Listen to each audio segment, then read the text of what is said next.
Hey gang, Chris from Acoustics, and I'm actually here at the headphones.com booth, but what we're seeing is actually Philip Kaplan's Pud Small Batch Headphone Company and all of their really cool headphones. So I'm going to give you a little peek at what's new at CanJam NYC for Pud Small Batch Headphone Company. This is Bob. Bob actually sounds pretty good. I just listened to Bob.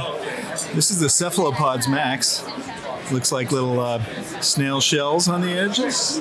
We got the Pinus, which are the headphones. They're trying not to be seen, so they're surrounded by ears to make it discreet. Here are the Mic headphones, which were created because Philip figured out that you needed diffusers to be correctly sized to diffuse certain frequencies. So the original prototype of this had actual McDonald's French fries in it, but that got a little greasy and messy, so he decided to go with these prop ones instead. The Blasphemy, of course, the devil horns. These are new. The Thrust Bat headphones. And we're going to check this out as well. The bass medallion is what brings chest thumping bass to your headphones, and we're going to check those out. So here's a few, and also don't forget the clomps. They look a little like a very popular sort of footwear and the headphone daddy. So don't forget Old Thumpy. So these are, Old Thumpy is the big one with the barbells. We're going to try those out. So these are not actually in production. They are small batch for a reason, but I guess if any of these really catch on, I'm sure Philip could make some for you. Hello, I am Philip. I go by Pud on the internet.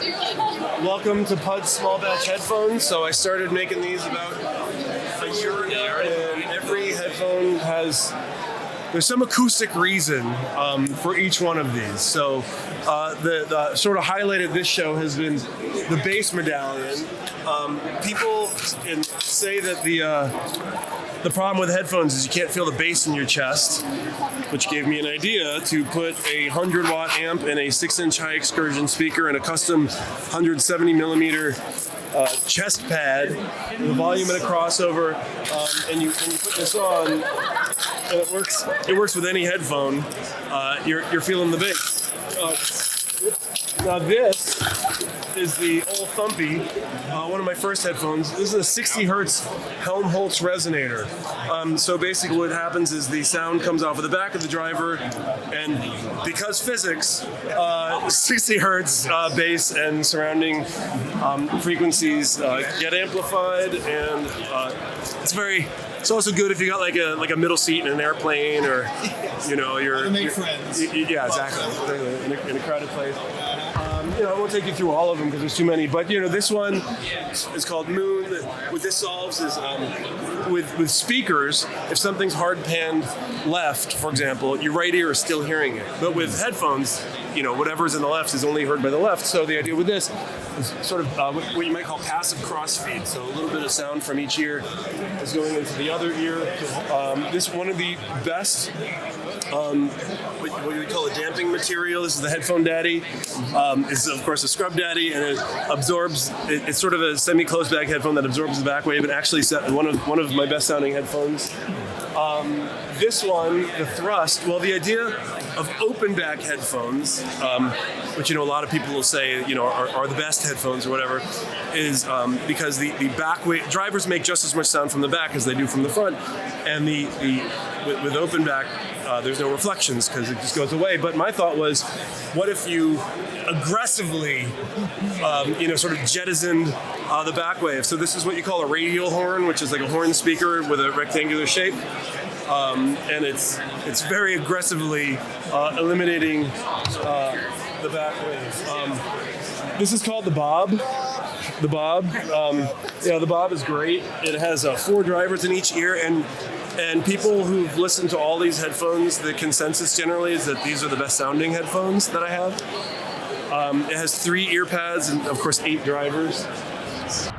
And the last one I will show is the Bubra, which is kind of intentionally the worst sounding headphone that you can experience. So as you can see, the driver, the speaker, is facing away from you, reflecting off of this hemisphere into your ear. And the cherry on top of this one is there's this little hole here, and that is the bass port of the driver itself. Yeah. So if you're listening to something with a lot of bass, you won't hear the bass, but and it's not subtle. You will feel the wind of the bass blowing on your ear. So it sounds bad and is very awkward feeling to wear. Perfect. But, part of this show is all about hearing things, experiencing things with sound that you haven't heard before. Perfect. And I guarantee nobody's heard anything like that. Nice. Thanks, Philip. Yep. Thank you. Okay, all right.